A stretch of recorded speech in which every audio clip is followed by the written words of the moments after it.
Alkış yap bize.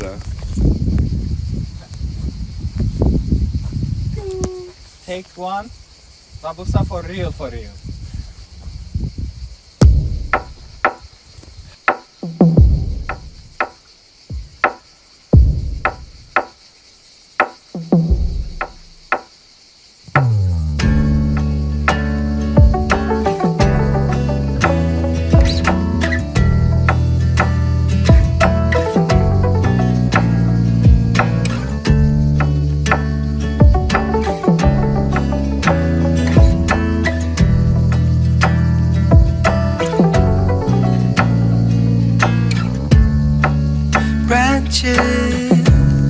Of an olive tree reaches out in the sun, so sure and long, dancing up and down.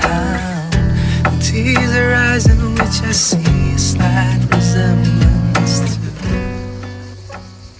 Hello, Choby. Hello, Mistiki. How are you? I'm okay. How are you? I'm good as well. Thank you very much. So, since the last time we did this interview or talked about your artistic processes, it's been over 4 years now, I think. Yeah. So I would like to ask you about how it's evolved, the way you see your art, the way you see your music. I think it's evolved in a way that I think less about it now. Okay. I'm less afraid of being perceived. So it's coming from a more honest place, which is really fun and comfortable. Yes. And I think the last time we talked about how you made your music, we talked about like how you start an artistic process, how you start writing a song, and you told me that you like to fool around on the guitar and then find the chord progression that makes you happy, and then that you told me that you believe that the right notes will find you. Mm-hmm. If you just keep playing the music. Has that changed? How do you approach your music making now? That sounds so cocky. I think so.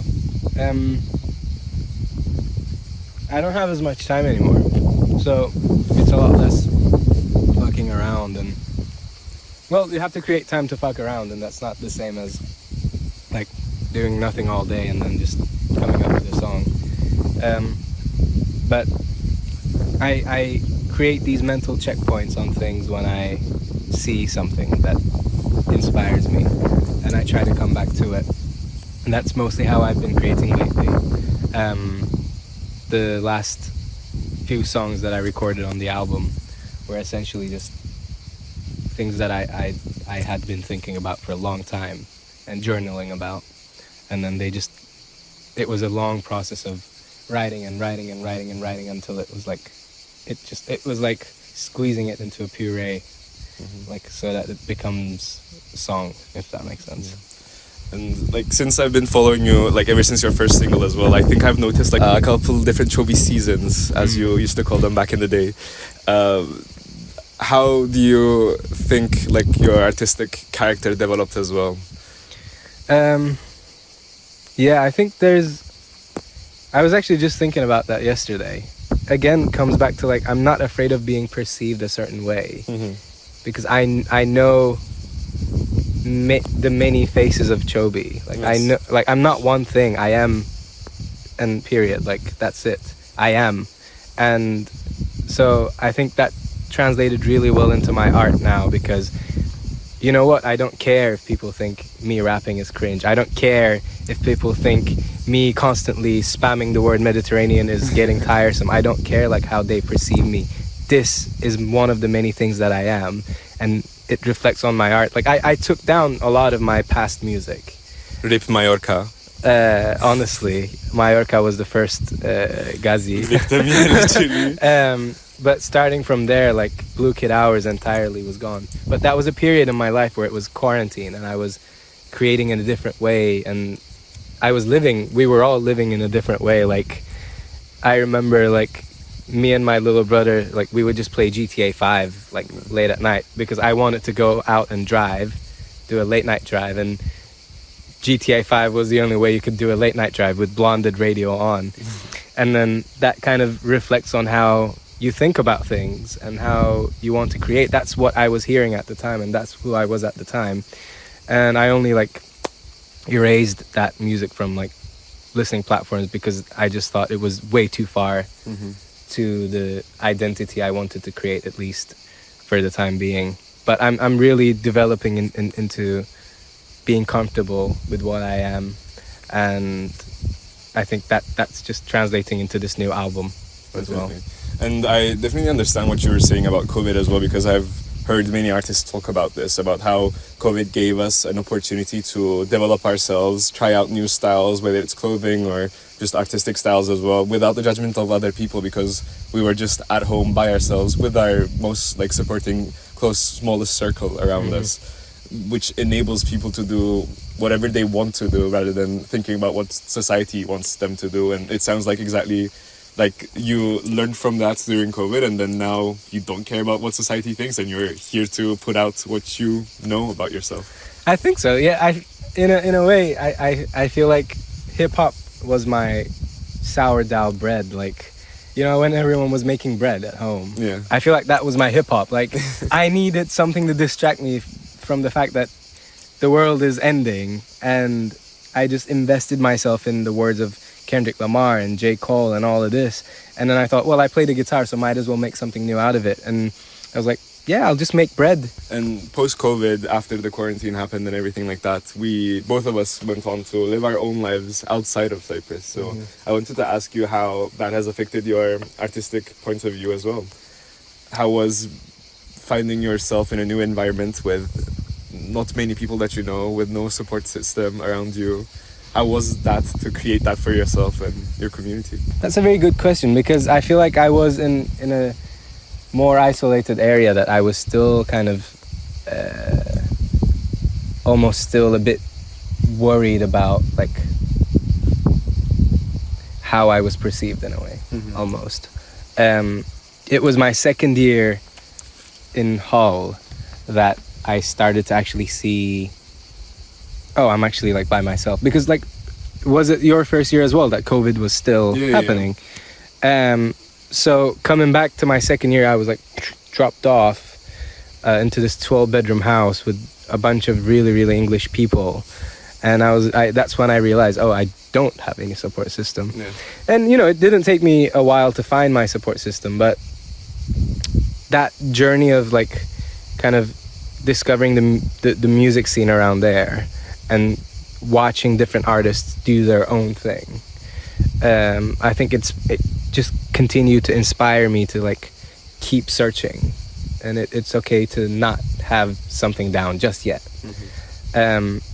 But it was different because like we talked about, I was in this era of making a lot of electronic music, but the north of England is very band, very punk, very like gritty music. And in order to try and make my way to the top, I had to kind of get a band together. And that influenced the way I wrote as well, because you can try and rap with a band and it's fresh and exciting, but then you'll come off stage and you'll be like, I can't speak, because the drummer was like, but yeah, like that's not where you rap. So it influenced me to search a bit more musically in what I wanted to say, if that makes sense. Definitely. And I was gonna say, like, seeing you, like, I never thought you were changing, but I always thought you just found your pocket, and you were just going in there and just keep digging and being more like we say in the pocket when you're like drumming, let's say. I just thought Mistiki is in the pocket, like right now. Like in that rhythm and like doing. Okay, thank you so much. I appreciate that. But yeah, like for me, for an example, like in Montpellier in France, where I live and study, there are not many Cypriots. Like we're 3 people there. So creating, like finding a space for myself where I can express my creativity and artistic impulsions were a bit hard, where it was a bit difficult. I couldn't achieve that until my 3rd year in France, I would say. So how was that for you, entering that artist space as a person that was already putting out music, that was already taking scenes and doing gigs in Cyprus before? Difficult, because Hull literally like if you can imagine the map of England, not Great Britain but England, it's like the northeast. It's like the northeast, and it's very isolated. It's very almost like the Famagusta of England. Okay. And when there's an isolated scene of post-punkers and punk rockers and DMB artists, it's kind of difficult to be like, hey, I'm Choby from Cyprus and I'm about to sing you a song that's really sad, like on my acoustic guitar. Yes. By the way, the next act, headlining act, is just a post-punk band called I don't know. Like, so it was difficult in that sense to make myself comfortable in that scene as a name. But I found that people were welcoming because they saw it as a new experience, because it was a rare thing, and it just made sense on both ends to be like, I'm experimenting and I'm new here and you're experimenting with something new, and that was our mutual kind of respect with the audiences and all, that they came to listen and pay attention, and then after my 30-minute set they could go on and do their mosh pits. Yes.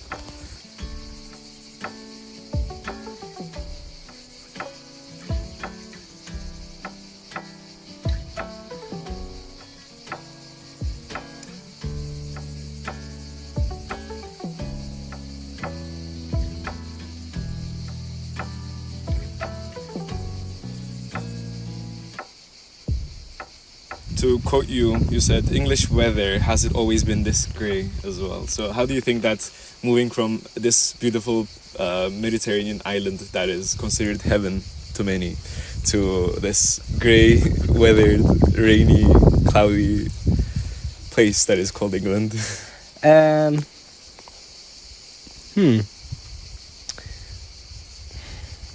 I don't know how to explain it, but like I always this is gonna sound really hypocritical, but I always loved an occasional gray rainy day. I always had a playlist since I was like 14, 15, just for the rare rainy day. Just a bit of like country, a bit of acoustic, kind of chilled, relaxed kind of. And I always loved writing to the sound of rain, as cheesy as that sounds. So I was quite excited. But then you realize I'm literally an animal and I'm in a completely different habitat, and my body is rejecting it in certain ways. And it's quite sad to like, if there's like 5 minutes of sun in the day, just following it so that I can sit in the sun for 5 minutes and like recharge, or like being at work and like just zoning out to a customer, just yapping and like imagining yourself, okay, I'm on the beach, the sun's in my face, like I'm okay, I'm home. Like that was definitely a very surreal experience, because I feel like as humans you don't see yourself ever craving something so bad when like you can actually, why don't you just go back and experience that then? And how is it now that you come back, whether it's like just for a couple of weeks or to visit your family? Like, how do you live Cyprus? Has it changed? It has. It has. Has it for you? Definitely. Yeah. Okay. I think it's a universal experience. Like, I was just saying to my little brother, all the your 20s is all the things you grew up hating and not understanding, and then you just have this full circle moment and come back and like, oh, I actually do like that, and that's why all the grown-ups told me to eat fruits and do this and that. Actually, this slaps. Yeah. No, definitely. Like, you find, like, despite what Cyprus is and like how we live in Cyprus and how much we wanted to leave Cyprus when we were kids, now that like you get something else and you taste it, and it's actually like the grass was actually greener on our side, actually, and we like didn't realize that until we left. And now that you're gone, you're like, where's my babutsa? Yeah, can I not chill on the beach, please? Even with like people, I think like all the things like that our people did just drove me crazy. The fact that we have no respect for like personal space, for example, the way everyone's just so loud, and like if they see you on the street, like you're just in for a 30-minute conversation, even if you're too busy. And those just end up being all the things that you miss, because English are actually very respecting of your personal space. And even if you are really good friends, if they see you on the street and they're on their way to somewhere else, they'll just say hello, or famously, "You're right," and then they just keep walking. And you find yourself thinking, "Oh my God, I do miss that, and I don't know why."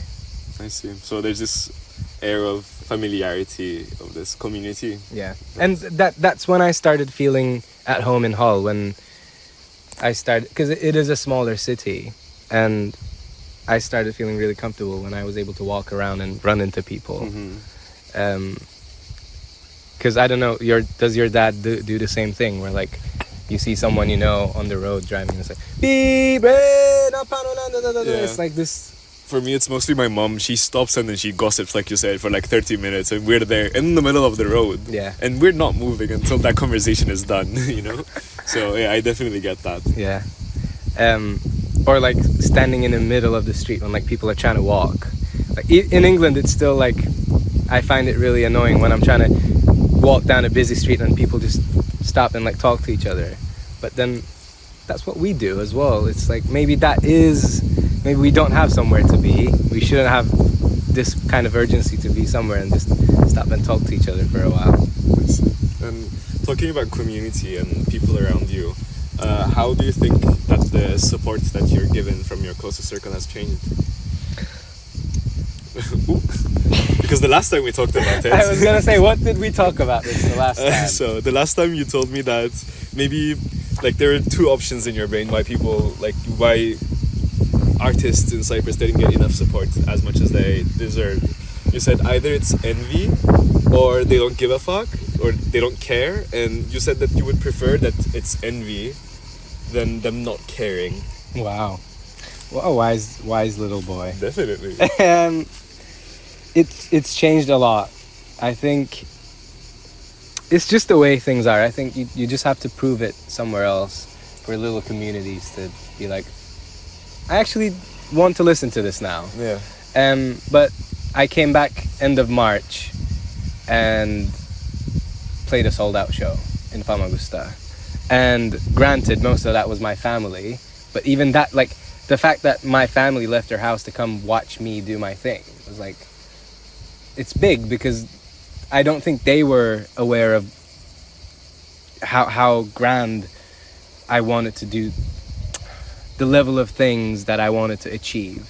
And it kind of woke them up seeing me post pictures and videos from like these packed rooms in England, and they thought maybe actually this boy is up to something. And again, my friends and my brother's friends, my little brother like was the drummer in my band for the hometown gig, and the fact that they were like, I want to go see this as well. And a bunch of people that I don't know, it's like maybe I was a bit too cocky, maybe I was ahead of myself as an 18-year-old kid who has achieved next to nothing, that I deserve all this attention, that I'm how do you say that,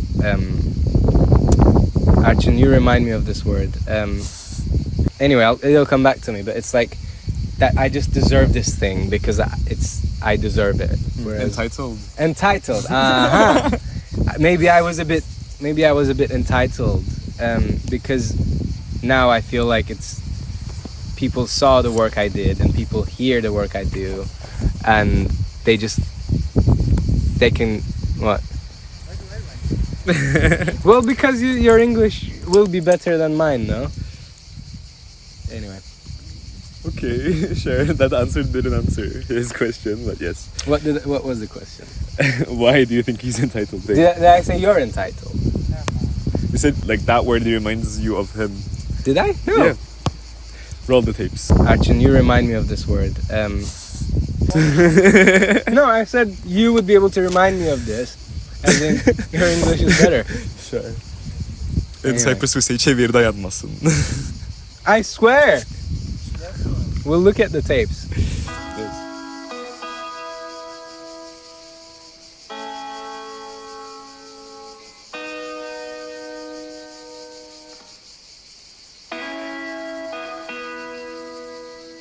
And you had also said that you have to be open to spontaneous changes to be able to do music.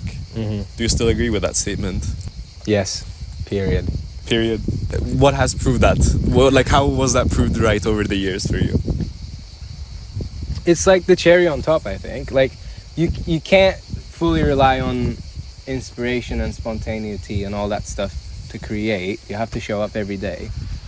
But that little moment is like the cherry on top most of the times. Last album, I didn't get to finish the whole thing in the studio. That was the plan. It was going to be a fully studio album.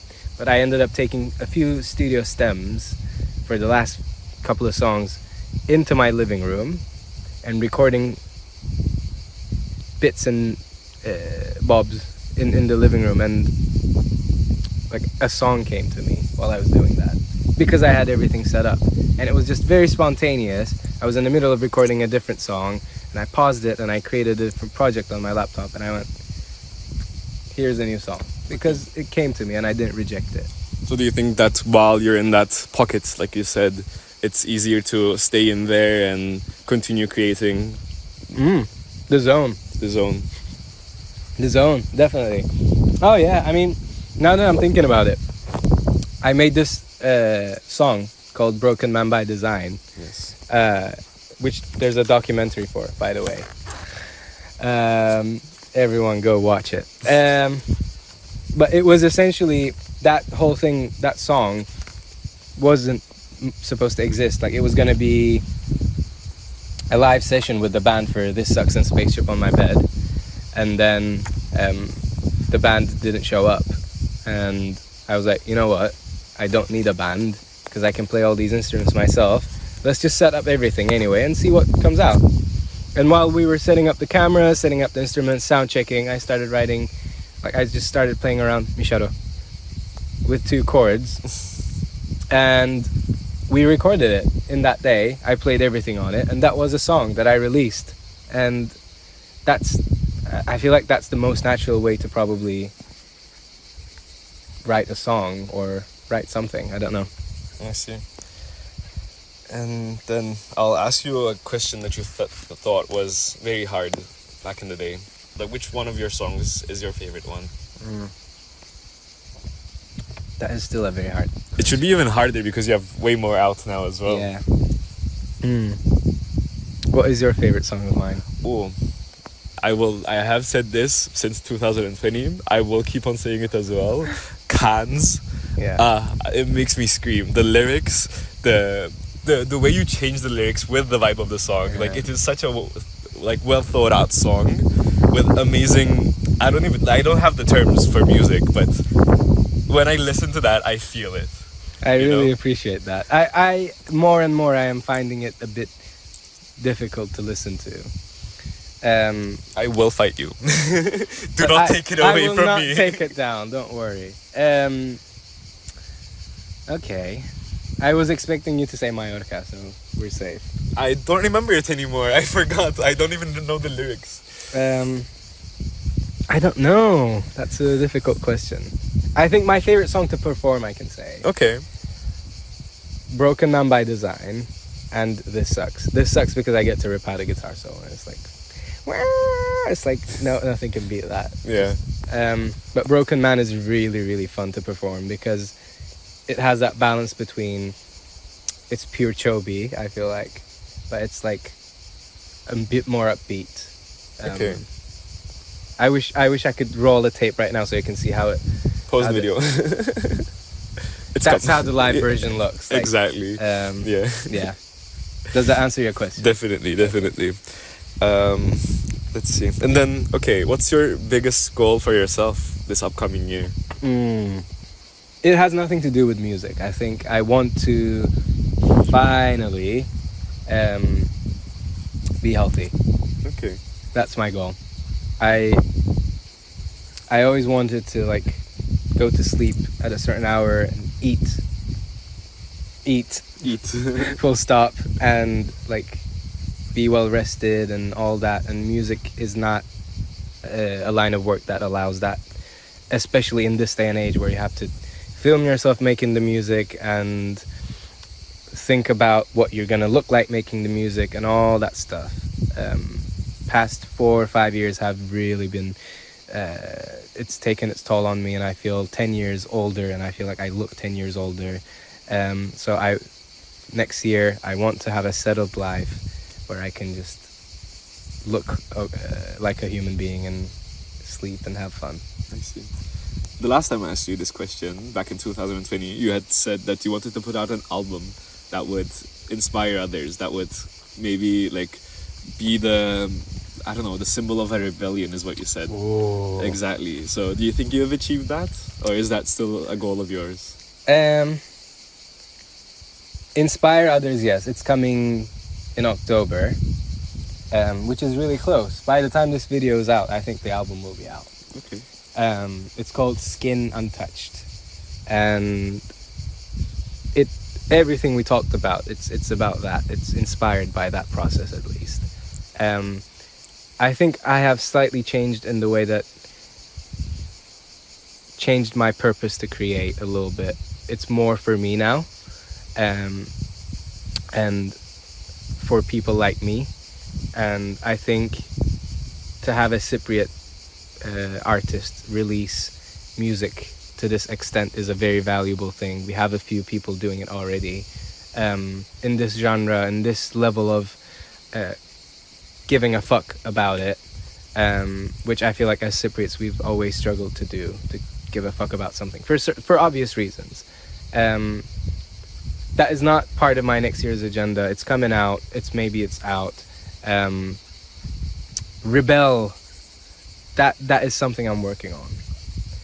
I must have said that because I had a album idea that was called Rebel with a Cause. Because Arçin's gonna roll his eyes hearing this, but I love Rebel Without a Cause. It's a film that changed my entire like artistic vision for everything. Which I still have a song called Rebel with a Cause due to be recorded and whatever. But also made me think when you said that, when I said that 4 years ago. Yeah, maybe I did go on to do what I said I would do, which is wholesome. That's pretty cool. And do you think you've like accumulated a following in this last 4 years? Because you said that you were at a minimum back in the day, despite there being many people that were believing in you back then as well. Is that a bit of a shade? A bit. With the shade as well thrown, I think I'll take it exactly as it is and say, yeah, that's a good way to ask that question. Because what has changed it, I don't know if there's more people who are in my following, but I'm more appreciative of that following. I'm more appreciative of what I have achieved as a Turkish-speaking Cypriot. Let's be politically correct and say that, because I am, at the end of the day, doing what I do, a very small minority. I represent a very small minority, so I'm a lot more appreciative of people actually being like, I listen to Choby. Yeah.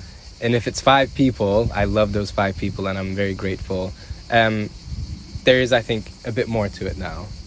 I don't know if you are more of a social media expert in this regard.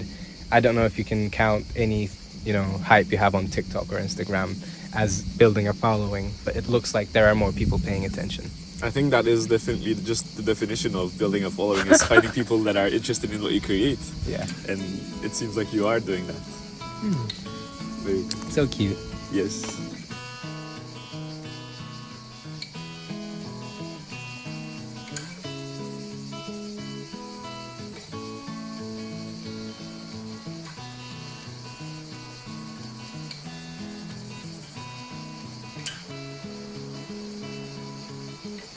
Okay, so one of the first songs that you've ever put out that wasn't a beat, that had lyrics in itself, was This Sucks.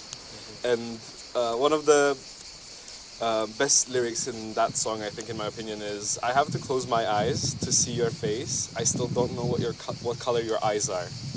What were you thinking when this came to you, when this lyric came to you? I don't know what I don't think I was thinking a lot at Okay. the time. I was really heartbroken. But the lyrics to that one was just, I was just writing in my journal, this sucks, this sucks, this sucks. Because I was trying to define the feeling, and then I have to close my eyes to see your face was like the second thing I wrote. And that was it. Like, I wasn't thinking, I was just imagining his face, and I wrote it down. And then I don't know what color your eyes are, was just because like I didn't know what color your eyes. It's literally, there's no artistic. I'm sorry to disappoint you. There's no artistic context behind it. No, it's not that I see an artistic context behind it that I asked you this. It's because I feel like this was like the first apparition of the lover boy Choby, but who was very confused. Because another quote from that song is, "I don't know what to tell you, but I don't know the rest of it. I remember the rest of it. But like, you are in the space of like experiencing love maybe for the first time, and not knowing how to handle this Literally, new emotion that you feel." it was. I think it was my first like proper like breakup song, like heartbreak song, let's say. And this is a complex thing to, I feel like, explain, but when you're writing songs, you have to write them as if it's the first time you're explaining a feeling. I think if you're searching for the pop song that you want to write, it's like you go back to the basics and you write about it as if it's the first time you're feeling it. And I just happened to be lucky enough that I was experiencing it for the first time, and it just makes the perfect pop song, I think. Definitely. Yeah, so like after a more confused Choby with This Sucks, there was more like accepting Choby with Cans. And then there came Spaceships on My Bed, which was like a more dreaming Choby, like I like to call it. So I listened to all of the songs in order just to like understand what space in your life were you at when you were writing them. And on Spaceships on My Head you say, "You'd never break my heart, because I'd never ask you out." So that's like a new approach that you hadn't expressed with the other songs. Yeah. Why do you feel that Well, way? I'm really glad you listened to them in the order that I released them, because that was literally like, I was at a point where I was way beyond like mourning for that relationship. So I wanted to release them in a way that it was a story almost of someone having heartbreak, someone healing from that heartbreak, and someone being open to something new. And Spaceship on My Bed is, I think, as cheesy as it is, it came to me in a dream, and it was a dream about someone that I had a crush on, and then that inspired me to be like, oh, like my bed is like a spaceship that can transport me to any universe. Yeah. Like when I close my eyes, I can go anywhere I want. That's why I say, tell me, where do you go when you close your eyes? Yeah. So Spaceship on my bed was pretty much it, like me just kind of opening my eyes to the next person. I see. And yeah, so basically that spaceship on your bed metaphor is you dreaming about life, you romanticizing it. Yeah, I think so. Yeah, romanticizing a person that probably doesn't even know my name, and I'm probably gonna like not remember them. Yeah. You know. And then came the infamous Let Me Let You Go, which is, it's more about like growing as a person within your relationships, and you say, I need to move on, make me hate you, make it easier for me to want you. No. Make it easier for me, won't you? Want you, exactly. And Let Me Let You Go as well. So where were you when you write this song? How did you go into this headspace after? So you were confused, and then you accepted that confusion, and then you reminisced and you dreamed about this love, and then you're like, okay, I'm done with it. I don't want it anymore. I think it was a circle back to this person that I wrote about, and This Sucks. That like, because I think you might like recover from a breakup, but then like from heartbreak, let's say. But then you might be in a space where you keep looking for qualities that you experience with a certain person. And I think that's what I was trying to do. And maybe I was second guessing myself whether I moved on or not when I wrote that song. So it was a bit of like just let me let you go, let me do my thing. And, woo, Yes. That was really the headspace, and I think it makes sense in the sequencing of the album. But I wanted the sequencing of the songs to feel like kind of a travel as well. So that's the purpose of that song, to kind of reminisce a little bit. Yes. And while we're on the EP as well, I would like to give a shout out to Wendy Acosta for the dinner scene. How did you come up with that idea? How was it when you proposed it to Wendy? How did she feel to be included in your art? Man, funny. When I wrote the whole project, I knew like I wanted it to be like when you close your eyes, where do you go? And I wanted it to be somewhere you go. And in Cannes, there's some background acting if you pay attention. So I wanted that to follow through. This person ends up in a diner in the outer space, and he can't sleep, and he's talking to this person, and I really just needed someone with an American accent. That's it. And Wendy was someone I knew who had an American accent, and I knew she would do anything for me. Yes. And she did it, and as Arçin quote, I remember how when I sent it to him, he was like, she ate. She ate. Definitely, no. Giving acted very much. And then after Let Me Let You Go, there was Speeding Ticket. So what would you want for your birthday this year? My birthday this year was great. Great. We were just looking for a restaurant in Hull because I wanted a fancy meal. I wanted steak for my birthday. And we had the reservation from this restaurant. And we walked in, and the first thing I saw was this big map of Cyprus. Oh, really? In Hull. And we had steak there, and I had steak and fries and red wine, and my lovely girl, and that was the perfect birthday. So for my next birthday, I would like the exact same thing. Maybe with a twist of having my perfect Cypriot friends around. That's cute. Yep.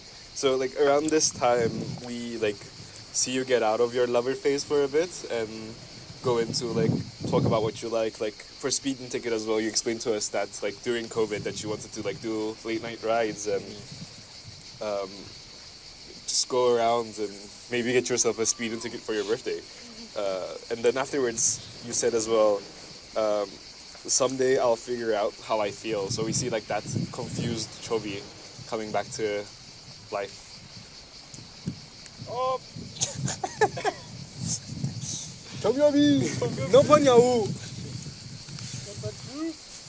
Yeah. So yeah, someday I'll figure out how I feel. Have you? From time to time. From time to time. Can you ever figure out how you feel? I can't. Definitely not. I think confusion is maybe not the enemy that we think it is. Definitely. And you prove that with another lyric in that same song as well.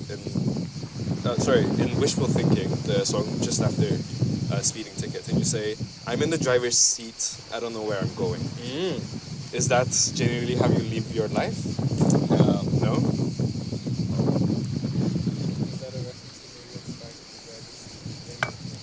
I think you overestimate me. No. I think it was a time where I was panicking a little bit because I was finally in the driver's seat and I was a bit confused as to where I should be going. But then I realized, that's how we all figure things out. Like, my dad didn't know where he was going. My mom didn't know, and it's okay. Like, they probably still don't know from time to time. I'm guessing. They're still probably, I don't know. It helped me to think about my parents from my point of view. And maybe my dad sometimes wanted his dad around to, like, provide a bit of experience, and my mom wanted her mom, and like, I don't know, it's like late night car drives with my family is like coming back from my grandma's. It's always like something that is really vivid in my mind, and I always imagine myself in the back seat and my dad's in the driver's seat, and I can just go to sleep. And I know we're going home. And then all of a sudden you're like 19, 20, and you realize no one's driving you home. No. You have to get yourself there. You have to find the home, build it, and get yourself there. And that's what, yeah. I see. And do you think like this being far away from your house, your home, your family, is the reason why you started smoking menthols? And would you like a menthol? Am I gonna do this on camera? Segue. I'm sorry, Mom. You have a song called Menthols, so you have to. Do you want Right. one as well? I don't. Okay. My parents don't know that I ever smoke. Sorry, Arda. Well, I you love you, have bro. confessed it on a song that is called Menthols, and you started off by singing that you have finished a couple packs as well. Not even one single cigarette, it's a couple packs. And one of the like most touching quotes is, "I can't believe I thought I was gonna change the world. I can't believe I let them trick me into believing that I can't."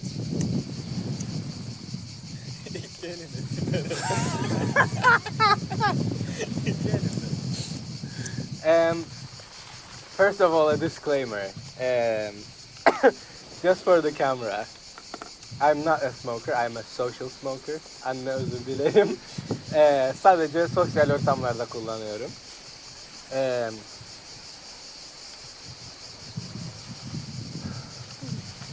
Not iyi geldi. Cut Şimdi- that. O şarkı biraz karakter. Yani o albüm zaten. Sorry, what am I doing? That album. The Cypriot came out. That album is a bit character based. I was listening to a lot of Bruce Springsteen at the time, who writes through characters, and that whole Blue Kid Hours project was really inspired by an album by Bruce Springsteen called Darkness on the Edge of Town, which tells the stories of certain people from New Jersey, from his hometown, and through these characters. And Menthols was a character, like the guy in it was a character. It's not me. It's the boys of my hometown who start smoking menthols like yourself.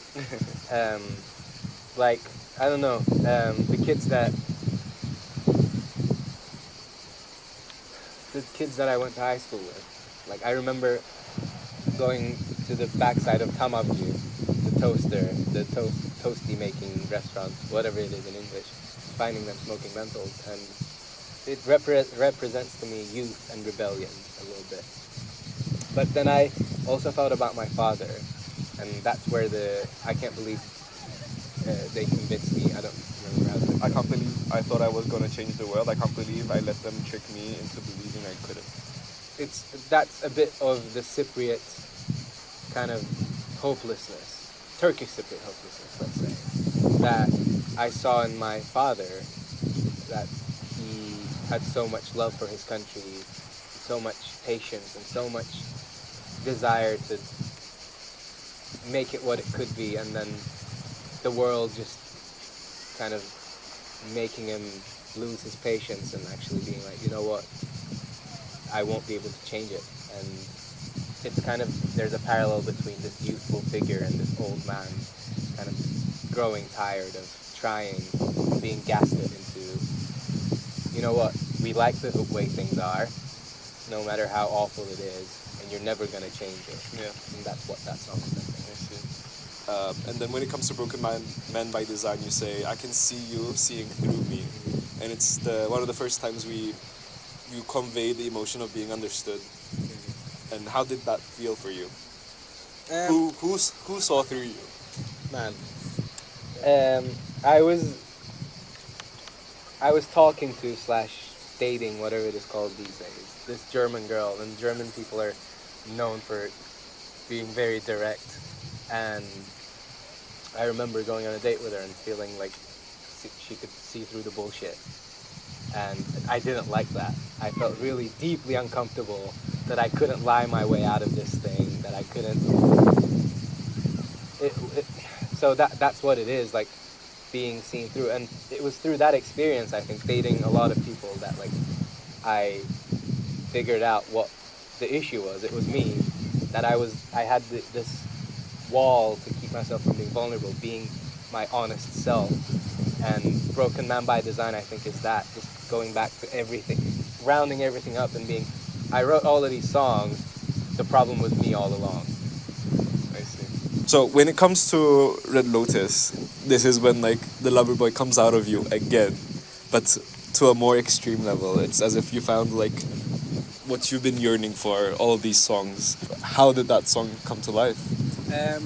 That's also like there are two characters. I think I don't see myself as part of that story, but it's a story of lust and desire, and as much as I've said it many times, instant gratification.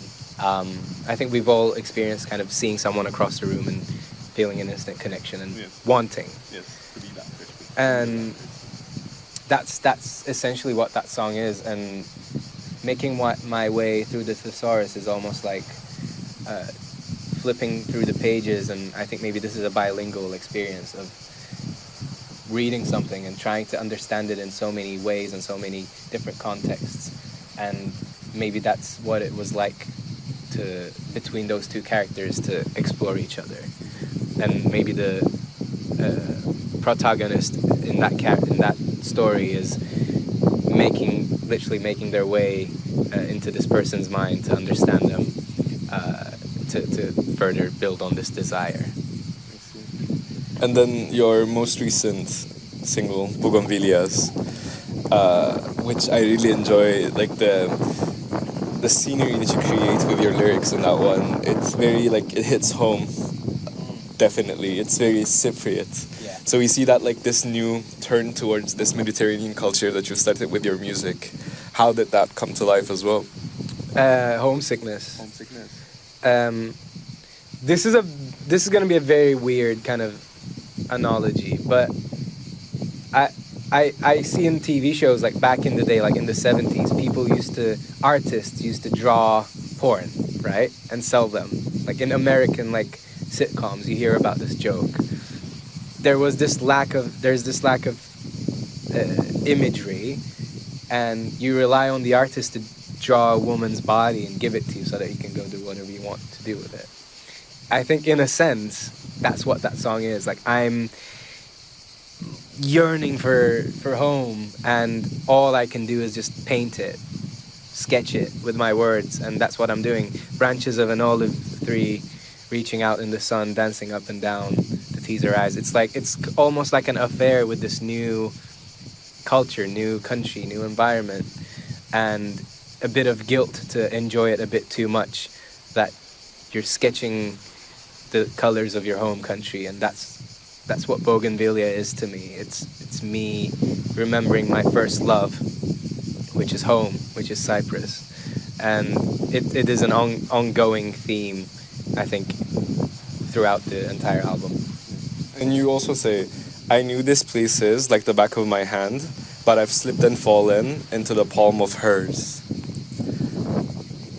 Damn! Yeah. Did I write this? You wrote that, exactly. Yeah. So, like, knowing that you live outside of Cyprus, was it like, did you feel like you found Cyprus in someone as well? That feeling of home? Almost. I think I was looking for it, which was the mistake. I was looking for, like, I think there's too many layers for me to try and comprehend it myself. But I think it was like, almost like trying to find home in someone else who is so far from the idea of what home is to me, which is a really, really difficult thing. And putting all this pressure on someone else, I think it's unfair. And coming to that realization, I think maybe after the fact, after writing that song, is what's happening there. Well, thank you. Kamerada sigara içirdin ya. I will make things happen. Yes. Okay. Do you have any comments on Choby's artistry? No. Thank you. I had so much fun. I zoned out for most of that conversation. I was so busy doing whatever. Doing the work. You finished it. Oh my god. Yes. Come on. The help we needed.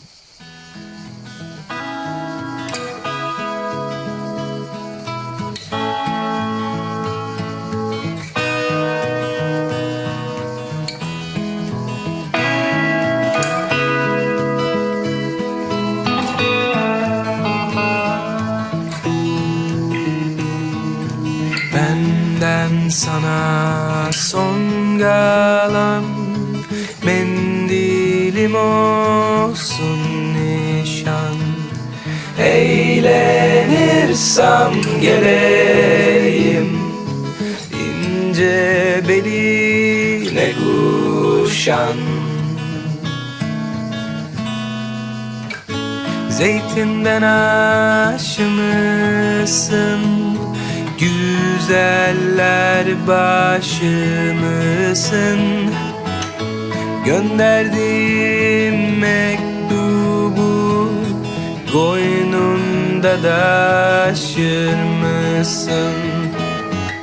Zeytinden aşımısın, güzeller başımısın. Gönderdiğim mektubu koynunda taşır mısın?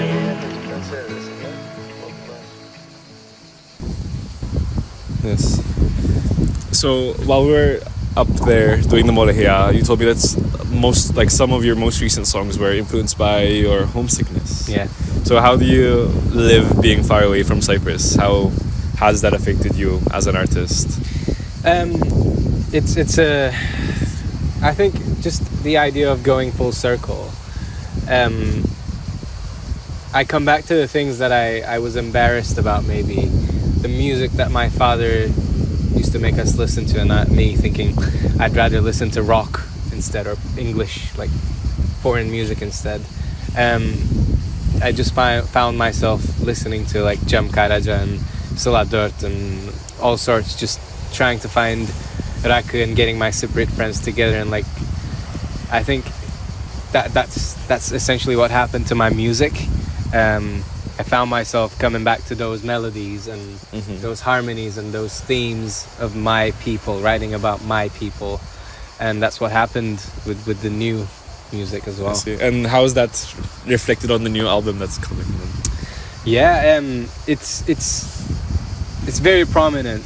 I was careful to make it a universal experience, because my heroes have always made it somehow that I could relate to a guy from New Jersey, a guy from New York, wherever they are. So I was really careful to kind of hone in my craft in a way that everyone can listen to it and find bits of themselves. But I was making sure to tell my story, my people's story on this album. I mean, Thank God has a sample of Aliko and Jaher on it. Wow. And I think Bougainvillea, quite self-explanatory, the whole song.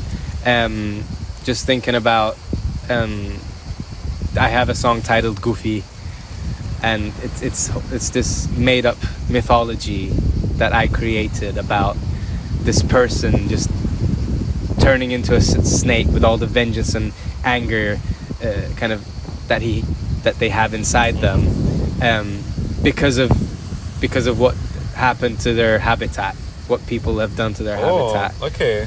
So it is an ongoing theme, and I think in a way SKiN Untouched,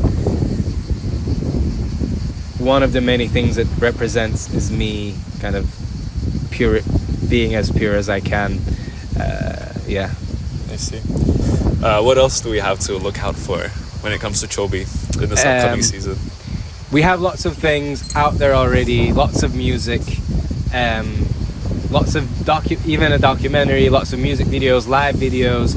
I have a team in England, in Hull, Tarık Scully, Jack Büyük Yılmaz, Melissa Foster, just many names, Lewis Hart, who has helped me with many things, Steve.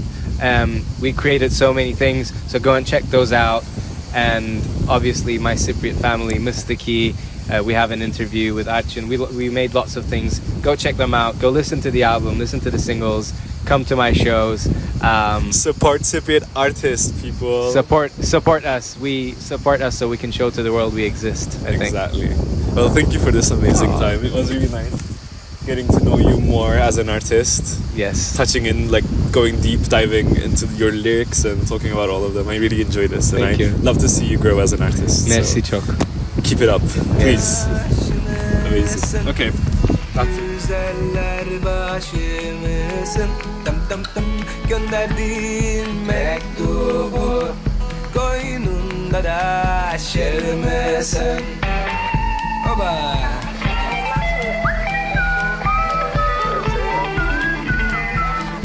Ay da bro.